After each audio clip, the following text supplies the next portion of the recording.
সমস্যা আপনার? জি কোনো সমস্যা নাই তো ম্যাম, আপনার একটা কেকের অর্ডার ছিল। জি আমি জানি আমার কিসের অর্ডার ছিল। এখন আপনি বলেন আপনার কি কোনো টাইম সেন্স নাই? কেকটা আমি সকালবেলা অর্ডার করছি, এখন অলমোস্ট বিকেল। এখন কেকটা যদি নষ্ট হয়ে যায় না, আপনার কিন্তু খবর আছে। এখানে তো আমার কোনো ফল্ট নাই ম্যাম, আমাকে যখনই ডেলিভারি করতে বলছে আমি তো তখনই। এই থামেন তো আপনি, আপনি কোনো কথাই বললেন না। টুকটুকি চলো তো আমরা গিয়ে কেকটা কাটি।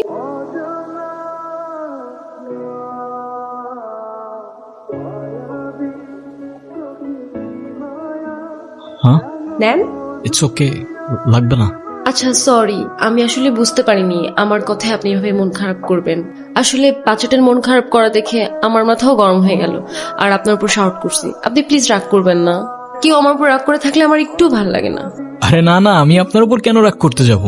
ডোন্ট ওয়ারি, আমি কিছুই মনে করিনি, আপনি নির্দ্বিধায় থাকতে পারেন। তাহলে আপনি এভাবে দাঁড়িয়ে আছেন যে? আমি তো বিলটার জন্য দাঁড়িয়েছিলাম, ক্যাশ অন ডেলিভারি ছিল।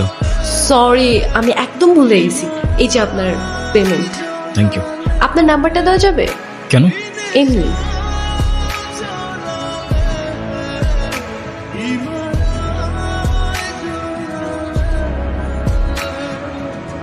হ্যালো, আসসালামু আলাইকুম। ওয়ালাইকুম আসসালাম, কেমন আছেন? আপনি কে বলছেন? আমি জুই, ওই যে আজকে আপনাকে যে মেয়েটা বকলো, আমি সেই মেয়েটাই। ও আচ্ছা, হ্যাঁ বলুন। আচ্ছা, আমার জন্য একটা পেস্ট্রি আনতে পারবেন? আমি আপনাকে টাকা দিয়ে দিব। এখন তো প্রায় 1:30 বাজে। তো কি হয়েছে, আপনাদের তো 24 আওয়ার সার্ভিস। আচ্ছা, আপনি আমাদের অ্যাপ থেকে অর্ডার করুন, কেউ না কেউ গিয়ে দিয়ে আসবে। না, আমার তো আপনাকেই লাগবে। মানে? না মানে, আপনি যদি একটু আসতেন ভালো হতো। এখন তো অনেক রাত, কে না কে আসে, আর সময়ও ভালো না। আচ্ছা ঠিক আছে, আপনি অর্ডারটা করুন, আমি নিয়ে আসছি। আপনি তো আমাকে বিলটা দিয়ে তারপরেও খেতে পারেন, রাইট? আমাকে এভাবে অযথা বসিয়ে রেখে কি লাভ? আপনি এত খিটখিটে স্বভাবের কেন? দেখতে তো অনেক সুইট, কিন্তু কথাবার্তা একদম করলার মতো। আচ্ছা, আপনার বাসায় কে কে আছে? কেন? আবার করলার মতো কথাবার্তা। কেউ নেই। আপনার বাবা মা কোথায়? জানি না, আমি আমার সম্পর্কে কিছুই জানি না। আমি কে, আমার বাবা কে, মা কে, কোথায় আছে, কিচ্ছু জানি না। শুধু কিছু স্বপ্ন দেখি, দুঃস্বপ্ন। কেমন স্বপ্ন? সেটাও জানি না। নাও, আজকে থেকে আমি তোমার বন্ধু।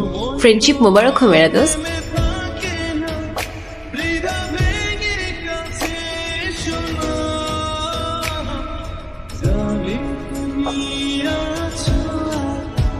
আরে তুমি এখানে? এলাম তোমাকে দেখতে। আমাকে দেখতে? হ্যাঁ, আর কত কাজ করবা? হ্যাঁ, এত টাকা নিয়ে কোথায় যাবা? কোথাও না, কোথায় আর যাব? কিন্তু আমাকে তো যেতে হবে। কোথায় যাবে তুমি? আমাদের বাড়িতে। ও আচ্ছা, যাও ঘুরে আসো, ভালো লাগবে। ঘুরে আসো আবার কি? তুমিও তো যাচ্ছ আমার সাথে।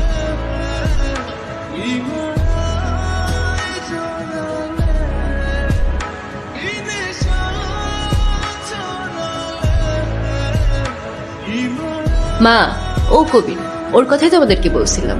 সেটা তো ঠিক আছে। তা বাবা, কেমন আছো তুমি? আসতে কষ্ট হয়নি তো? জি আলহামদুলিল্লাহ ভালো, আর না আসতে একদমই কষ্ট হয়নি। আপনারা সবাই ভালো আছেন তো? ভালো আছি। আরিয়ান। কে আরিয়ান? আপনি আরিয়ান না? আপনার মাথায় যদি কোনো সমস্যা না থেকে থাকে, আই গেস আপনার কানে সমস্যা আছে। একটু আগেই তো বলে গেল আমার নাম, আমি কবির। ওইটা তো ওরা জানে, আসল পরিচয় দেন। আপনি কে? এদিকে আসেন। আমি অতৃপ্ত আত্মা, ভ্যাম্পায়ার, ভূত। হ্যাঁ?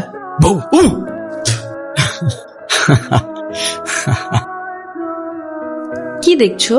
সবকিছু কেমন যেন পরিচিত লাগছে। মনে হচ্ছে এখানে, এই গ্রামে আমি আগেও এসেছিলাম। তাই নাকি? তো কবে এসেছো শুনি? জানি না। ও সব জানে, না জানে ভান ধরছে। স্যার, ওরে কি খাইয়া দিমু? এখন কিচ্ছু করতে হবে না, সময় সুযোগ মতো সবকিছু আমি দেখবো। তুই খালি ওর দিকে নজর রাখ। ঠিক আছে স্যার। আচ্ছা চলো, তোমাকে গ্রামটা ঘুরে দেখাই। হ্যাঁ চলো চলো। চলেন চলেন। তোমরা কোথায় যাচ্ছ? বুঝলে গ্রাম ঘুরাইতে? তোমাদের কোথাও যেতে হবে না, আমি সব চিনি। চলো। এই গ্রামে আমাদের শত্রুর অভাব নাই। ছোট স্যারের আদেশ আছে, আপনার 1 লাখ কোথাও যাইতে দেওয়া যাব না। উফ, বিরক্তকর। চলো তো। কেমন লাগছে আমাদের গ্রাম? সুন্দর, আই মিন অসম্ভব সুন্দর। তাহলে তোমাকে এত আনমনে লাগছে কেন? জানি না, তবে এখানে আসার পর থেকে কেমন যেন সবকিছু এলোমেলো লাগছে, কিছুই বুঝতে পারছি না। কেন? সেটাও জানি না। আচ্ছা আমাকে একটা কথা বলো তো, আমার ফেসের সাথে কি তোমাদের এখানের কারোর চেহারা মেলে? অবশ্যই মেলে। কিন্তু দাদা একসা আর তো অনেক মানুষ আছে এই দুনিয়াতে। হ আমিও শুনছি, কিন্তু একই দেশে কি থাকে? এখন এত কিছু চিন্তা বাদ দাও, সন্ধ্যা হয়ে যাচ্ছে, বাড়ি যেতে হবে, চলো। সন্ধে হলেই বাড়িতে যেতে হবে কেন? কারণ আমাদের এখানে সন্ধ্যা নেমে আসলে ভূত আসে। হ্যাঁ? বিশ্বাস করো না তো? হুম। ওয়েট, অনেক ভয় পেয়ে গেলাম। তা আমাদের গ্রামটা তুমি কেমন দেখলে? দারুণ, আপনাদের গ্রামটা বেশ সুন্দর। তবে আমার কেন যেন মনে হচ্ছিল এখানে আমি আগেও এসেছি।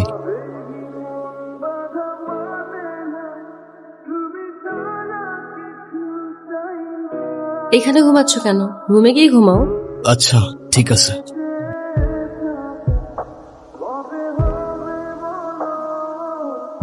তুমি এখানে কেন আসছো? হ্যাঁ মানে? তুমি এখানে কেন আসছো আরিয়ান? আপনি আমাকে বলতেছেন? তোমাকেই বলছি, যেখান থেকে আসছো সেখানে ফিরে যাও, নইলে মরবা। নিজের মরণ কেন ডেকে আনছো? আপনি কি বলতেছেন আমি কিছু বুঝতে পারতেছি না। মরবো মানে? কে মারবে আমাকে? যে বাড়িতে আসছো তারাই তোমারে মারবে। খুনের হাতের রক্ত এখনো শুকায়নি। আপনি কি বলতেছেন আমি কিচ্ছু বুঝতে পারতেছি না। চলো আমার সাথে, আমি বুঝাইতেছি। আরে আজব, আমি আপনার সাথে কেন যাব? কি পাগলামি করতেছেন আপনি এগুলো? তারা আমাকে মারবে মানে? আমি তাদের বাসার মেহমান, তারা আমাকে নিজের পরিবারের মতো দেখে, ভালোবাসে। আপনার কথা আমি কেন শুনবো? আপনি জানতো? হায় রে কপাল মন্দ, চোখ থাকতে অন্ধ। যা দেখা যায় তা হয় না, আর যা হয়ে গেছে তা দেখানো সম্ভব না। আপনার এই জমিটা আমার পছন্দ হয়েছে, আপনার জমিটা আমারে দিয়া দেন। এই জমি চাষ করে আমি আমার ছেলেরে লেখাপড়া শিখেছি, সে এখন অনেক বড় হয়েছে, আমার জান যাবে, তো আমি জমি দিতে পারবো না। আমার এলাকায় বংশ শিকদারে কেউ না করে না।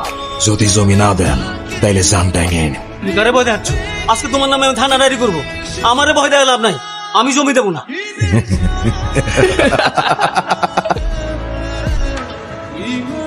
একটা গল্প শুনবি? রাজার গল্প। রাজা মানে আমার? বল বল। এক রাজ্যে এক রাজা ছিল, স্বৈরাচারী। রাজ্যের সবাই তারে ডাকতো নরপিশাচ। সেই মজা পাইছি, বল বল। মানুষের উপর জুলুম করাই তার একমাত্র নেশা ছিল। কিন্তু দুঃখের বিষয় কি জানিস? সেই রাজা নিজেও জানতো না যে তার রাজত্ব খুব বেশি দিন আর টিকবে না। কারণ এই দুনিয়াতে সব স্বৈরাচারেরই পতন হয়। সেই মজা পাইছি। তারপর একদিন সেই রাজার রাজ্যেরই খুব সাধারণ একটা বালক রাজার বিপক্ষে চলে গেল, আর রাজার রাজত্ব চোখের পলকে ধূলিসাৎ হয়ে যায়। ওই কি বাপের সঙ্গে পাগল টাগল হয়ে গেল নাকি রে? তোরা কি অনেক কিছু খাওয়াইছিস রে?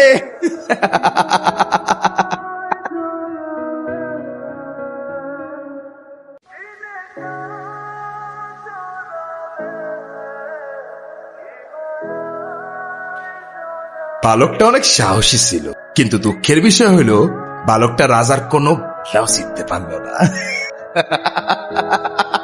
বছরের পর তোমারে নদীর ধারে পাই, শ্বাস চলতেছিল। কেউ জানতো না, শুধু আমি জানতাম। তোমার শহরে পাঠাই দেই, নতুন জায়গায় নতুন পরিচয়ে বাঁচতে পারো। সবই তো শুনলা, এখন যত দ্রুত সম্ভব এখান থেকে চলে যাও। চলে তো যাবই কাকা, কিন্তু তার আগে অনেক হিসাব বাকি আছে। কিসের হিসাব? পাপের হিসাব, পাপীর হিসাব, প্রতি ফোঁটা রক্তের হিসাব, আর এই মাটির হিসাব। মনসুর তো রাতে বাসায় আসেনি, আর ও তো বাড়ির বাইরে থাকার মানুষই না। বাড়ির কেউ ওর খবরও জানে না। হ্যাঁ, ফোনও তো অফ, ধরতেছে না। ও অনেকবার ফোন দিয়েছে। আমাকে আগে বলোনি কেন? তুমি দেখো তো। কবির স্যার, আপনি কি ছোট স্যাররা দেখছেন? রাজা যখন নিখোঁজ, প্রজার ঘুম হারাম। কোথায় রাজা, কোথায় রাজা, কোথায় যে আর খুঁজি। রাজার প্রাণ সংকটে, তাই প্রাণটা গেল বুঝি। স্যার কি হয়েছে? লাশ লাশ লাশ? কিসের লাশ? কোথায় লাশ? ছোট স্যারের লাশ। কি বলছিস? ছোট চাচু,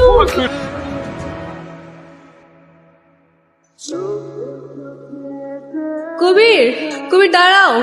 তুমি কোথায় যাচ্ছ? অনেক দূরের পথ। আমাকে সাথে নিবা না? এখন তোমার পরিবারের তোমাকে প্রয়োজন, তাদের পাশে থাকাটা তোমার দায়িত্ব। তাহলে শহরে এসে দেখা করব আমি তোমার সাথে, তোমায় কল করব আমি। আমি হয়তো তোমাকে বোঝাতে পারিনি জুই, আমি তোমার জন্য না।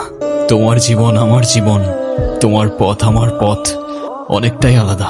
আমি চাই না আমার সেই জীবনের সাথে জড়িয়ে তোমার জীবনটা নষ্ট করে ফেলো। আমাদের মধ্যে যত দূরত্ব থাকবে তোমার জীবনটা ততটাই সুন্দর হবে। তাহলে আমাদের আর দেখা হবে না? জানি না,